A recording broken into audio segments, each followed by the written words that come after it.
जय जिनेन्द्र। महासती सीता की कहानी का एपिसोड नंबर 2 अभी आप सुनेंगे। सीता पुंडरीकपुर के राजा वज्रजंग के साथ उसके घर चली जाती है, उनकी बहन बन के। वहाँ वह अपने गर्भ का बड़ी ही सावधानी से पालन करती है और समय आने पर 2 पुत्रों को जन्म देती है, लव और कुश। लव और कुश को राजा वज्रजंग शस्त्र और शास्त्र विद्या में निपुण करते हैं। दोनों ही बच्चे बड़े हो जाते हैं, लव कुश बड़े हो जाते हैं, बड़े ही बलवान सुंदर दिखने में होते हैं। और राजा वज्रजंग ने कुश की शादी अपनी पुत्री के साथ कर दी और लव के लिए पृथ्वीपुर के राजा की पुत्री का हाथ मांगा, उनके पास संदेशा भेजा। इस पर पृथ्वीपुर के राजा ने वापस संदेशे का जवाब दिया कि जिस व्यक्ति के कुल का, खानदान का, पिता का पता नहीं, वैसे ही व्यक्ति के साथ मैं अपनी पुत्री का विवाह नहीं कर सकता। और यह सुनकर राजा क्रोधित हो जाते हैं, राजा वज्रजंग क्रोधित हो जाते हैं और पृथ्वीपुर पर आक्रमण कर देते हैं। आक्रमण में पृथ्वीपुर के राजा हार जाते हैं और फिर लव का विवाह उनकी पुत्री के साथ हो जाता है। और इसी समय नारद मुनि का आगमन होता है और वे लव और कुश के जीवन के बारे में बताते हैं, उनके माता पिता और ख़ानदान के बारे में बताते हैं कि ये रामचंद्र जी के पुत्र हैं, दशरथ के पौत्र हैं और अयोध्या के राजकुमार हैं। और जब ये सब जानते हैं ये समाचार, तो पृथ्वीपुर का राजा बड़ा खुश हो जाता है और राजा वज्रजंग सभी को लेकर पुंडरीकपुर वापस आ जाते हैं। अभी लव और कुश दोनों बड़े हो जाते हैं। वे अपने माता से अपने पिता के बारे में बार बार पूछते हैं, लेकिन सीता नहीं बताती है। एक दिन वे अपनी माता को विवश कर देते हैं, तब सीता को सारी स्थिति बतानी पड़ती है। सारी कहानी सुनने के बाद लव और कुश बड़े क्रोधित हो जाते हैं और वे सोचते हैं मेरे पिता कैसे हैं जिन्होंने मेरी माँ का त्याग कर दिया लोगों के कहने पर। और वे अभी अयोध्या पर आक्रमण करना चाहते थे, लेकिन सीता ने उन्हें रोक दिया।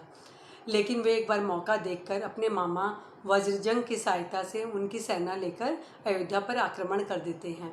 अचानक आक्रमण होने से राम और लक्ष्मण को आश्चर्य होता है कि किसने अयोध्या नगरी पर आक्रमण कर दिया, हमारा तो किसी से बैर नहीं है। लेकिन युद्ध प्रारंभ हो जाता है।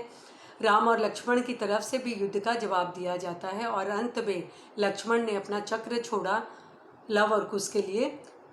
चक्र लव और कुश की परिक्रमा करता है और वापस लक्ष्मण के पास चला जाता है। राम और लक्ष्मण दोनों में मंत्रणा होती रहती है, दोनों बड़े ही परेशान होते हैं। इस पर फिर से नारद मुनि का प्रवेश होता है और नारद मुनि राम लक्ष्मण से कहते हैं, जिसके पुत्र और शिष्य स्वयं से आगे निकल जाते हैं, वैसे पिता और गुरु को तो खुश होना चाहिए और आप यहाँ पे उदास बैठे हैं। तो राम को आशय समझ में नहीं आता है और पूछता है, मुनिवर आप बताइए आप क्या कहना चाहते हैं।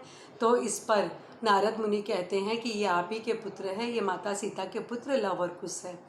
जब ये जानते हैं तो राम बड़े ही खुश होते हैं, लक्ष्मण बड़े खुश होते हैं, दोनों लव और कुश से मिलने के लिए जाते हैं। लव और कुश भी अपने पिता और काका को देखकर खुश होते हैं, उन्हें प्रणाम करते हैं और उनके गले लग जाते हैं।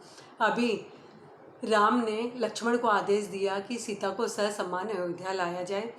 लक्ष्मण जाते हैं सीता के पास और सीता से कहते हैं कि मैं आपको लेने के लिए आया हूँ, आप चलिए अयोध्या अपनी ससुराल। इस पर सीता कहती है कि जिस कलंक के कारण तुम्हारे भाई ने, जिस लोक निंदा के कारण तुम्हारे भाई ने मेरा त्याग किया था, वो लोक निंदा आज भी अयोध्या में मौजूद है, फिर मैं कैसे आ सकती हूँ। अगर मैं आऊँगी तो मैं अग्नि परीक्षा देकर ही आऊँगी।